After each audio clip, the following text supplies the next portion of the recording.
In 2020, I've learned I'm a warrior, and as such, I have a price on my head. My battle is against the spiritual powers of darkness, but God fights for me. I have learned the Queen is not to be trifled with as head of state. We're at the White Horse, yay!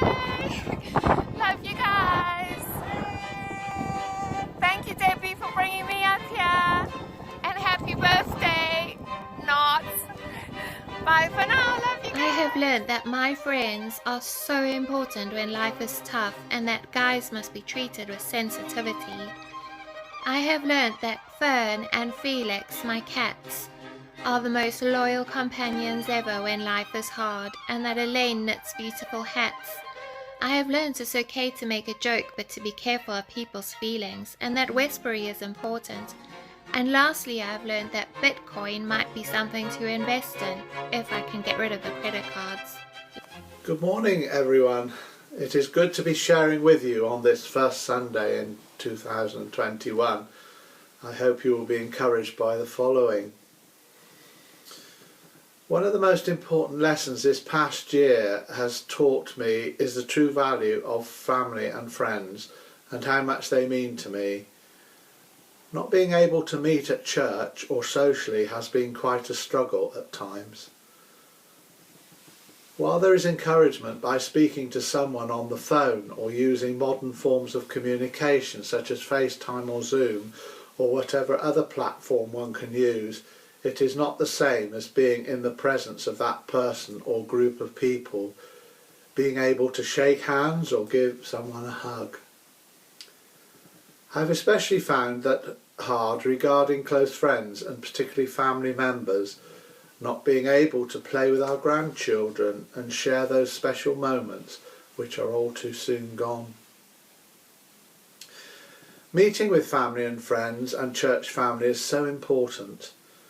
The face-to-face contact and time spent together, sharing a meal or over coffee, tea or a pint.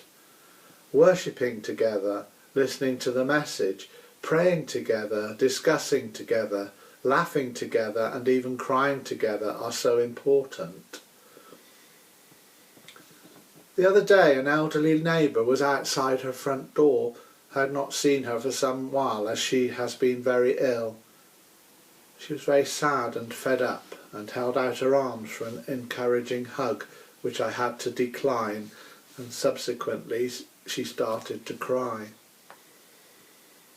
Another situation was my not being able to visit a former work colleague from years back whose wife has recently passed away after a long and difficult illness.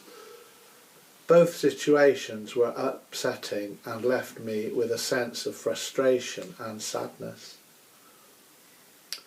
I am longing for the time when we can all meet safely together without fear of possibly becoming ill from COVID-19. In the meantime, I take courage in the following words from Philippians 4, 6 and 7. Do not be anxious about anything, but in everything, by prayer and supplication, with thanksgiving, let your requests be made known to God. And the peace of God, which passes all understanding, will guard your hearts and your minds in Christ Jesus.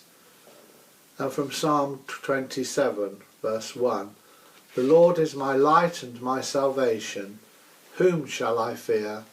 The Lord is the stronghold of my life. Of whom shall I be afraid?